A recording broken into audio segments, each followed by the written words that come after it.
اهلا بيكم في فيديو جديد، وانا هتكلم النهارده عن 10 نصايح لازم تعرفهم قبل ما تدخل مجال التصوير الفوتوغرافي او قبل ما تتعلم التصوير الفوتوغرافي. لازم الحاجات دي تكون في دماغك انك لازم تعرفها. لازم تفهم كويس قوي التصوير عباره عن ايه. يعني كلمه فوتوغراف دي يعني الرسم بالضوء. يعني اهم حاجه عندي او العامل الاهم في الصوره هو الاضاءه. فمن هنا وصلنا لتاني حاجه لازم تفهم الاضاءه، لازم تعرف كل حاجه عن الاضاءه، لازم تشوف كل معدات الاضاءه، لازم تجربها كلها، بس لازم على الاقل تكون عندك باك جراوند عنهم كلهم. لازم تفهم كل معده مميزه عن المعده التانيه في ايه، لان حرفيا الاضاءه هي من اهم عوامل الصوره الناجحه. كده وصلنا لرقم 3. ايه هي عوامل الصورة الناجحة؟ الصورة الناجحة بتتكون من اضاءة وفكرة وتكوين. لو انت قدرت تمانج الموضوع ده وتوصل المثلث ده ببعضه بافضل طريقة ممكنة، هتبقى حققت افضل صورة ناجحة. رقم 4، ودي حاجة انا بشوفها مهمة جدا جدا في التصوير، انت لازم تتعلم ديجيتال ماركتنج. لازم تاخد وركشوب او كورس في الديجيتال ماركتنج. الديجيتال ماركتنج هو التسويق ولكن بشكل الكتروني، بشكل رقمي، بشكل ديجيتال،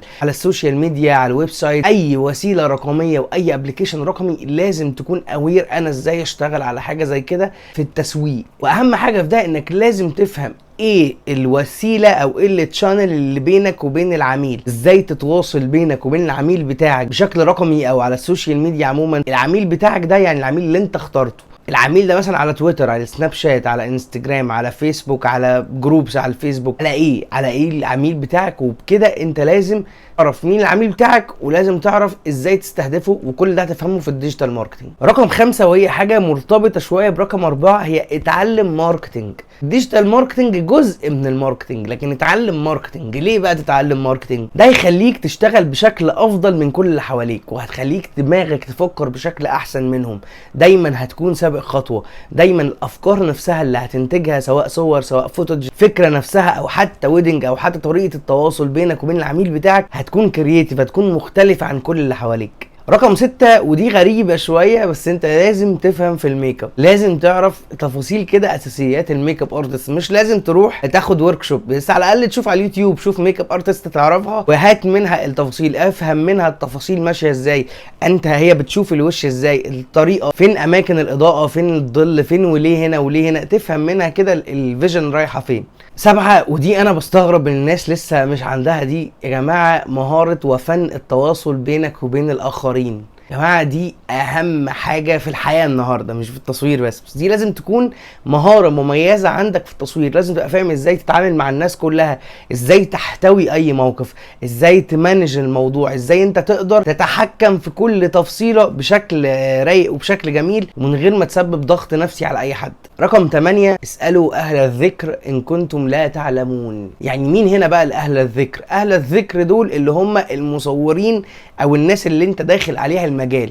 لازم تسألهم، لازم تعرف عنهم. طب اسألهم ازاي؟ خد ورش، خد كورسات. انت اي حد هتروح تاخد كورس عنده هتفهم طريقة تفكيره، هتفهم مشواره. لو هو مش بيدي الكورس، شوف مشواره بدأ ازاي، راح فين، عمل ايه. لازم تخش تحلل كل ده علشان تفهم مين ده عمل ايه وتستفيد من اخطائه، فما تقعش انت فيها، فتوفر على نفسك وقت وتجري اسرع من الكل. رقم 9، انت لازم تقرا حاجات، كتب او ملخصات كتب، او تتفرج على فيديوهات عن الابداع والانتاجية وخبرات الناس والناجحين والكلام ده كله. ليه بقى؟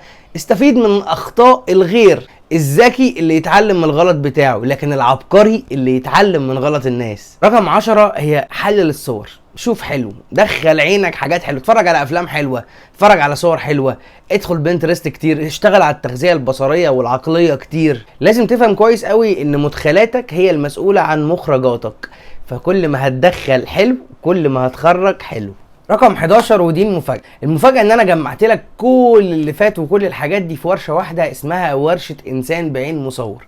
رحلة كاملة بتاخدك من اول حاجة في التصوير، سواء انت متعرفش حاجة عن التصوير خالص او فاهم شوية عن التصوير.